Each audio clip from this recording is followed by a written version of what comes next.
초등학교 시절을 돌이켜보면 가장 즐거운 날 중에 하나가 방학하는 날이 아니었을까 싶습니다. 그 다음에 손꼽으라 그러면 즐거운 날은 소풍 가는 날이 아니었을까 싶습니다. 소풍 가는 날은 생기가 돕니다. 소풍 가기 전날 밤은 마음이 설레어서 잠도 잘 오지 않았습니다. 웃음도 있고 쾌활하고 명랑하고 즐겁고, 이와 반면에 냉동실 같은 냉기가 싸늘하게 흐르고 감기 몸살기가 있고 변비가 생기고 두통이 나고 오한이 나는 날이 있었습니다. 무슨 날입니까? 계약하는 날이에요. 예. 그보다 더 심각한 것은 저 경우에는 시험 치는 날. 지난 주간은 하루하루가 여러분 소풍 가는 날과 같았습니까? 시험 치는 날과 같으셨습니까? 출근을 소풍 가는 날이라고 생각하는 사람이 과연 몇 사람이나 될까요? 야, 오늘 소풍 간다. 그런 마음으로 출근하십니까? 우리나라 전체 인구 가운데 이런 사람을 뽑으면은 45인승 차에 가득 채울 수 있을까요? 아니면 12인승 스타렉스 차에 가득 찰 수 있을까요? 대부분의 셀러리맨의 출근하는 표정은 소풍 가는 날의 표정보다는 어쩌면 시험 치는 날의 표정이 아닐까 싶습니다. 좀 과한 면이 있겠지만. 그러면 여러분, 이 주일에 오늘 교회에 오는 날은 어떻습니까? 금요일에 금요 기도에 오시는 날은 어떨까요? 가정공동체로 가는 날은 어떻습니까? 소풍 가는 날 같습니까? 시험 치는 날 같습니까? 교회에 대한 우리의 열정은 어떨까요?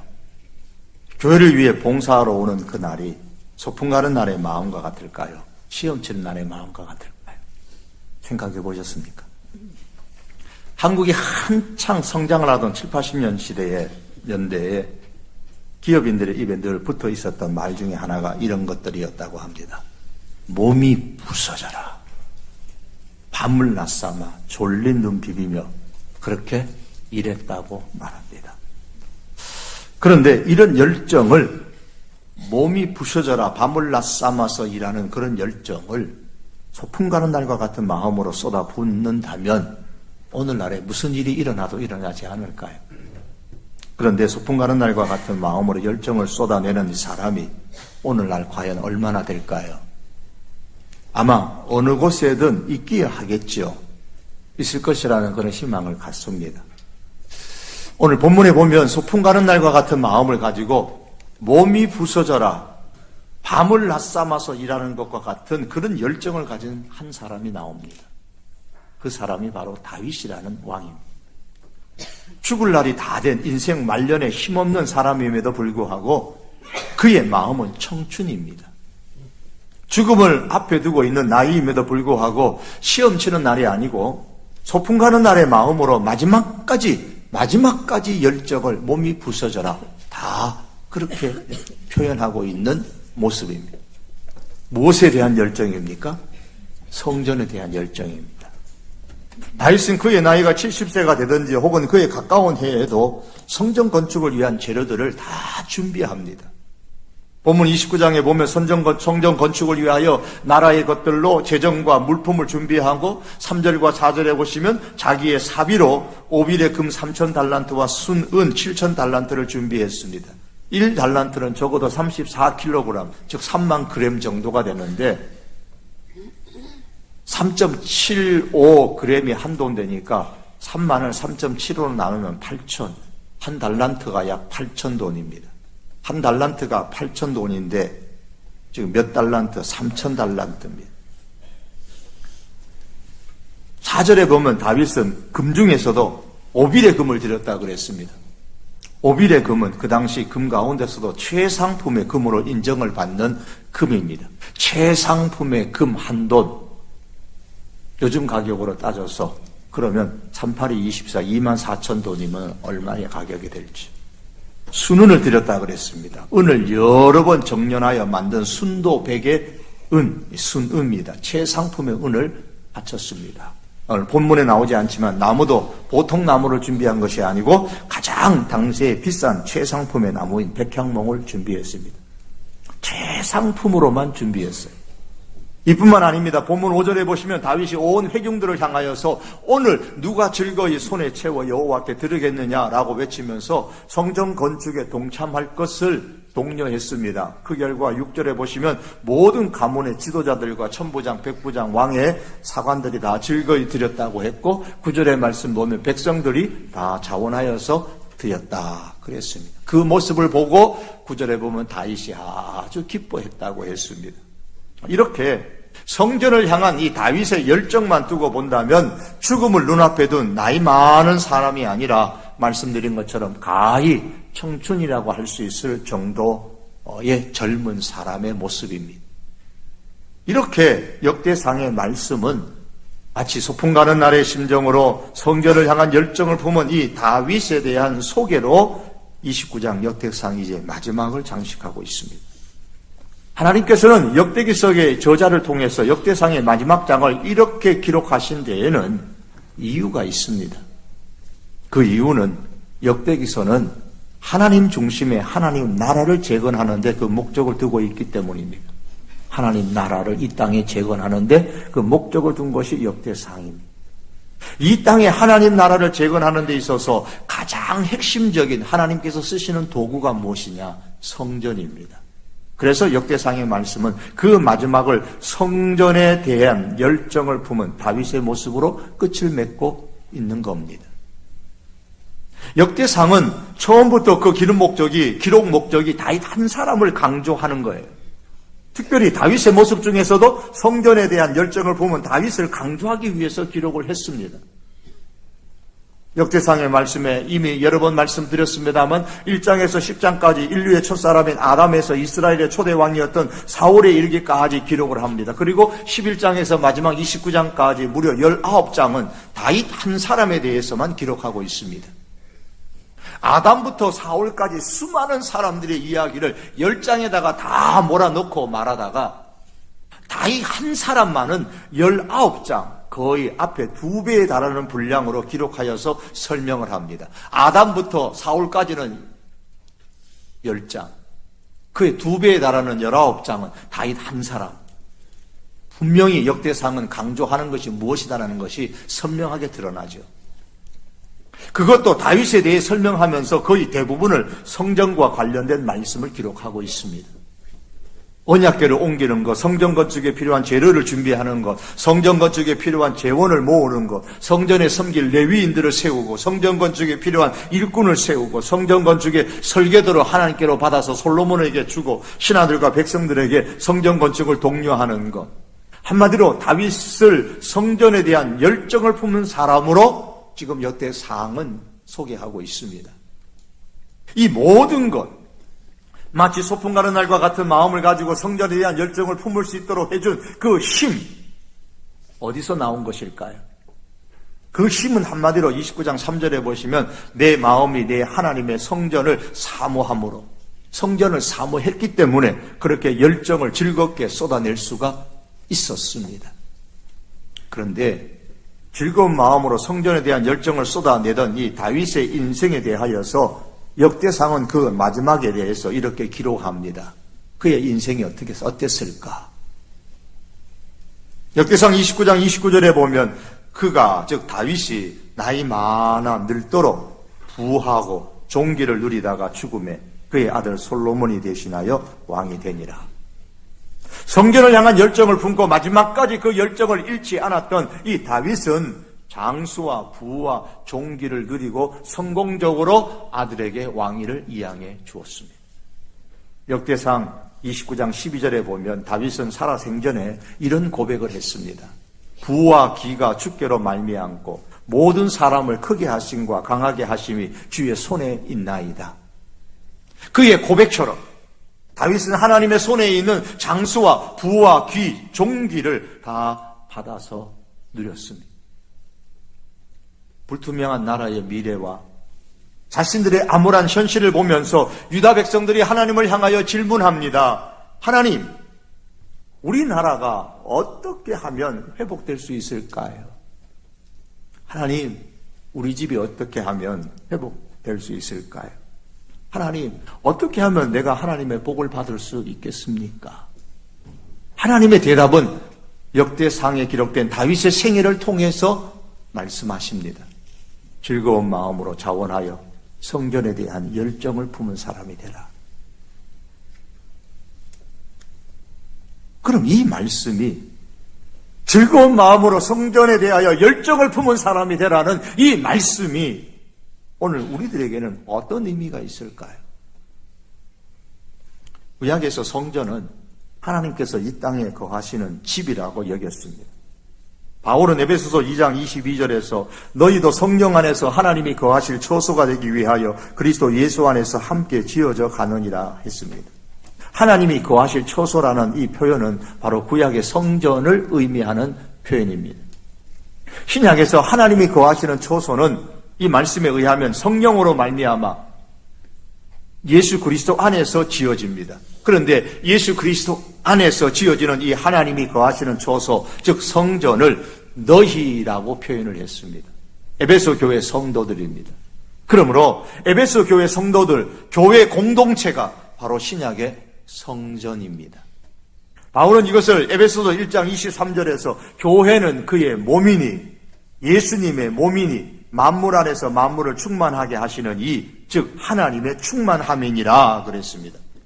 바울은 교회는 예수님의 몸이고 하나님이 충만함이 머무는 곳, 그곳이 교회라 그랬습니다. 하나님의 충만함이 머무는 곳, 그게 하나님이 거하시는 집이라는 말이에요. 성전입니다. 교회 공동체가 바로 예수님의 몸이요 성전입니다.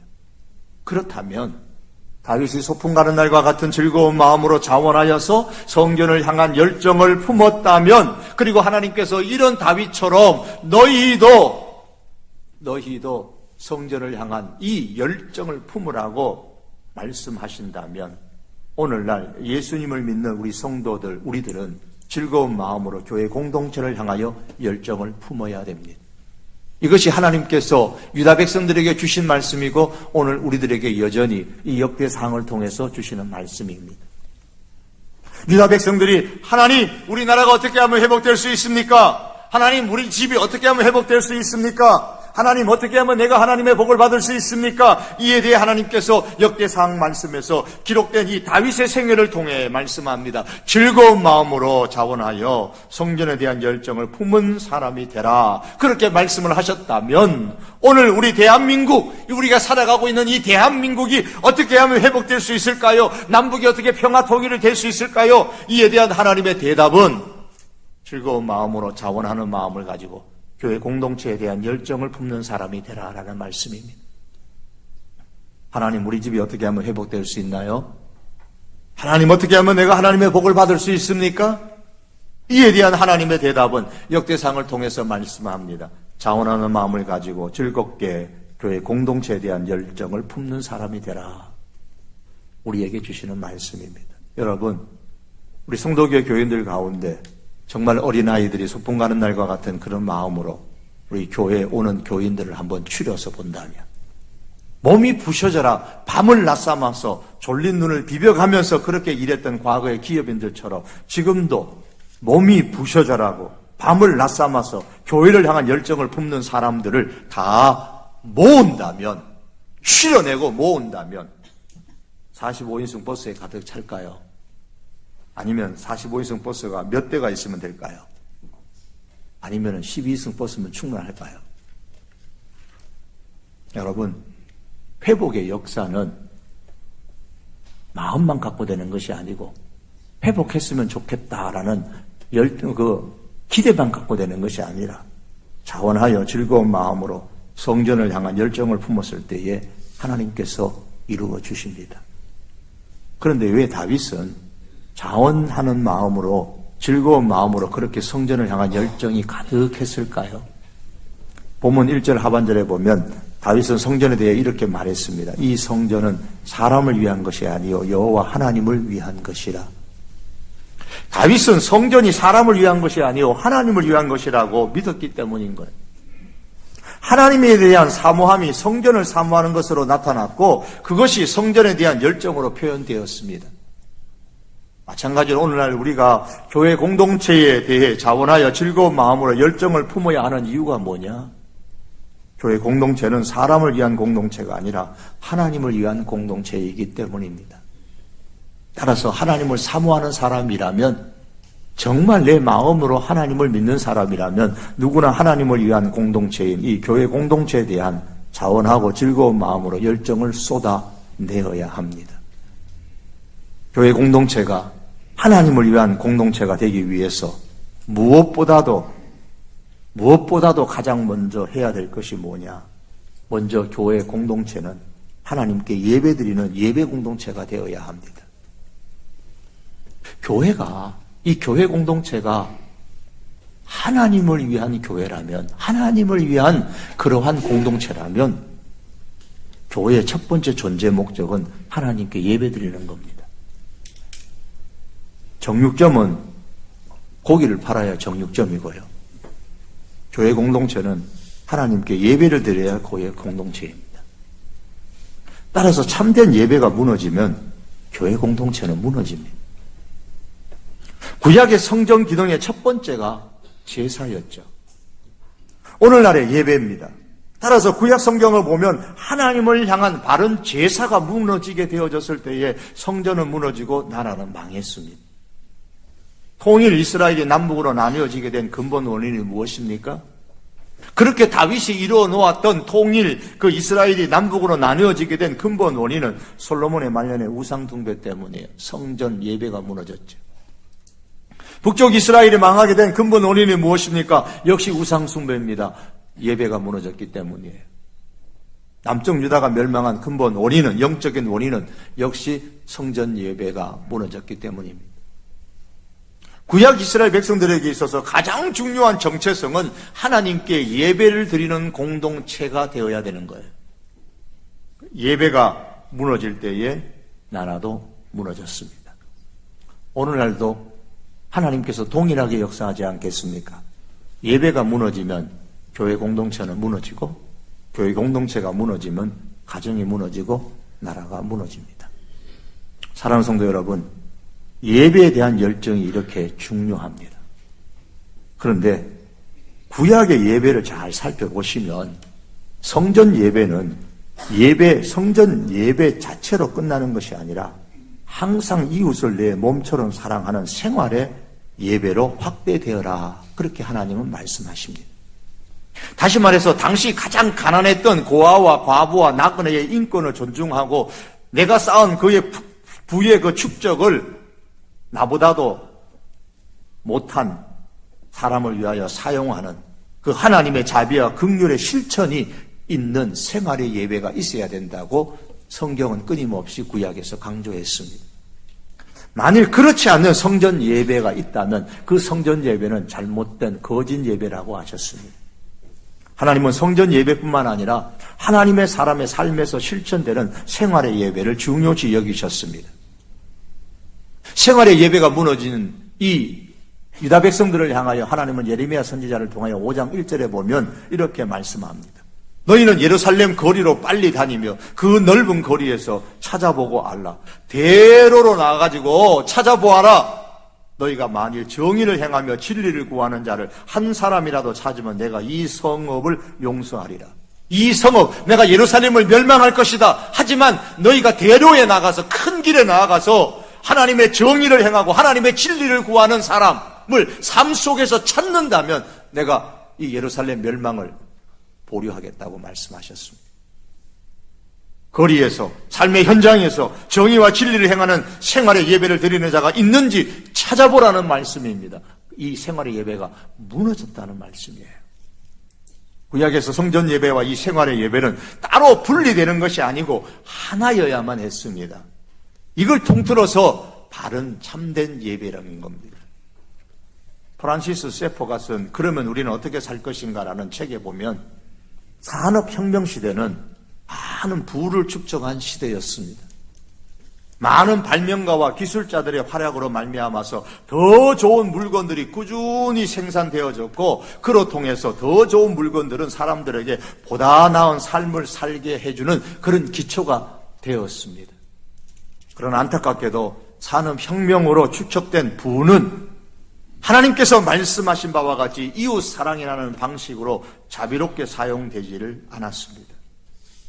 인원에서 이래서 산업혁명의 중심 도시였던 런던과 다시 다른 도시들과 또 산업 소도시들에게 그 속에는 빈민가가 늘어나게 되고 아이들과 여인들이 착취당하고 소수의 그 막대한 부와 다수의 그 궁핍 사이의 간격은 이제 일반화되고 말았습니다.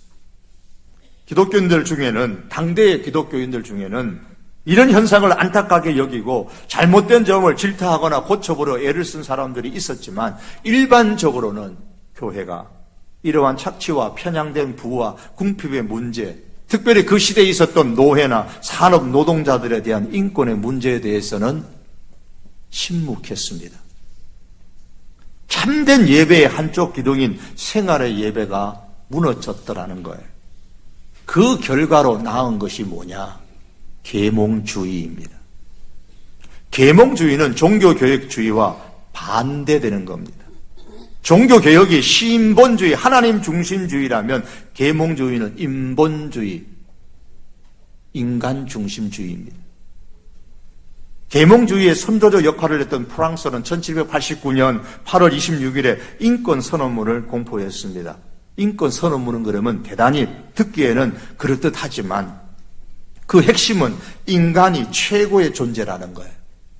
하나님을 쫓아내고 그 자리에 사람을 앉혀놓고 사람이 최고의 존재다. 그게 인권선언문의 핵심입니다. 그래서 이들은 당대의 교회를 파괴하자는 제안을 하기도 했고, 이 사람들은 파리에 얼마 전에 불탔던 노트르담 대성당이나 샤르트르 대성당을 비롯한 프랑스의 다른 교회들에게서 교회 안에서 뭘 선포하느냐? 이성의 여신을 공포합니다. 오늘날에도 인권선언문이라는 것이 난무합니다. 겉으로 보면 대단히 그럴듯해 보이지만 계몽주의 시대의 인권선언문과 다를 바가 없습니다. 왜냐하면 하나님을 쫓아내고 그 자리에 인간을 앉히는 것이 계몽주의 사상의 골자이기 때문입니다. 종교개혁주의도 인권을 강조하고 계몽주의도 인권을 강조합니다. 그러나 같은 인권을 강조하지만, 같은 인권이라는 단어를 쓰지만 종교개혁주의는 하나님의 사랑을 기반으로 해서 이 하나님의 사랑이 확장되어져 나아가서 인간을 사랑하는 인권을 강조하는 반면에 계몽주의는 하나님을 쫓아내고 그 자리에 사람이 최고다 그러면서 사람을 앉히는 인권을 강조하는 겁니다. 완전히 다른 거예요. 같은 인권이라는 단어를 써도 완전히 달라요. 오늘날 동성애자들과 같은 사람들의 소수 인권을 존중하여 차별금지법을 인권선언문에 넣고 법제화하자는 것은 하나님의 사랑의 확장이라면 얼마나 좋겠습니까? 많은 그러지를 못하고 하나님을 쫓아내고 하나님이 싫어하고 또 그 자리에다가 사람을 앉히는 인권이기 때문에 교회가 오늘날 반대하는 겁니다. 그런데 불행한 것은 하나님 중심의 종교개혁주의가 쫓겨나고 사람 중심의 계몽주의 시대가 도래함으로 인해서 많은 사람들이 교회를 떠나는 현상이 계몽주의 시대에 일어났습니다. 이것은 교회가 참된 예배를 잃어버렸기 때문에 공적 예배뿐만 아니라 생활의 예배까지 합쳐진 참된 예배를 잃어버렸기 때문에 나타났던 자연스러운 현상입니다. 만일 그 당대의 교회가 성경의 가르침에 충실하여서 하나님의 자비에 근거한 그 축적된 산업혁명으로 말미암아 축적된 그 부의 사용에 대해서, 잘못된 부의 축적에 대해서, 잘못된 부의 사용에 대해서 목소리를 높이고 그 실천에 앞장섰더라면, 다시 말해서 교회가 공적인 예배뿐만 아니라 생활의 예배를 바로 드렸었더라면 계몽주의 시대가 오지도 않았을 것이고, 설령 계몽주의 시대가 왔다 할지라도 사람들이 교회를 떠나지 않았을 것입니다. 한국 교회로 돌아와서 보십시오. 산업화로 말미암아 한강의 기적을 이룬 대한민국에 있어서도 마찬가지입니다. 얼마나 많이 부의 축적이 되고 얼마나 많이 경제적으로 성장을 해왔었습니까? 그러나 이미 많이 늦었지만, 정말 많이 늦었지만, 그러나 지금이라도 현대교회는 하나님의 사랑을 기초로 하여서 사회를 위해서 자비롭게 재물을 사용하거나 연약한 사람들의 인권을 존중히 여기는데 침묵하지 말아야 되고 앞서 실천할 수 있는 용기를 가질 수 있어야 합니다.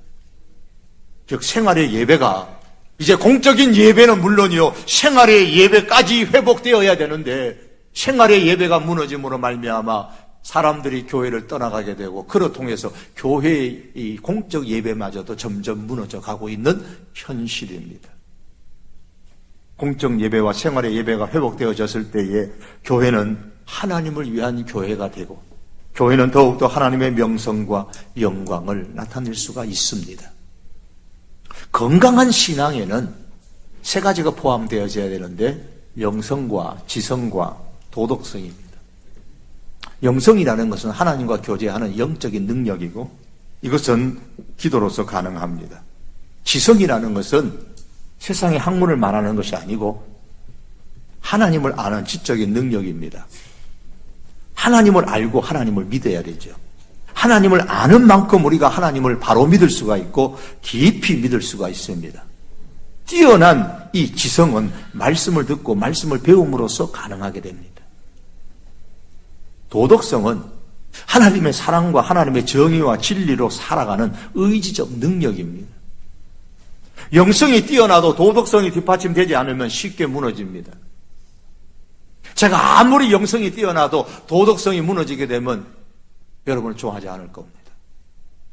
지성이 뛰어나도 도덕성이 받쳐주지 않으면 사람들의 손가락질을 받고 하나님의 영광을 가리는 사람으로 전락되는 겁니다. 그것은 목회자나 여러분은 다 마찬가지입니다.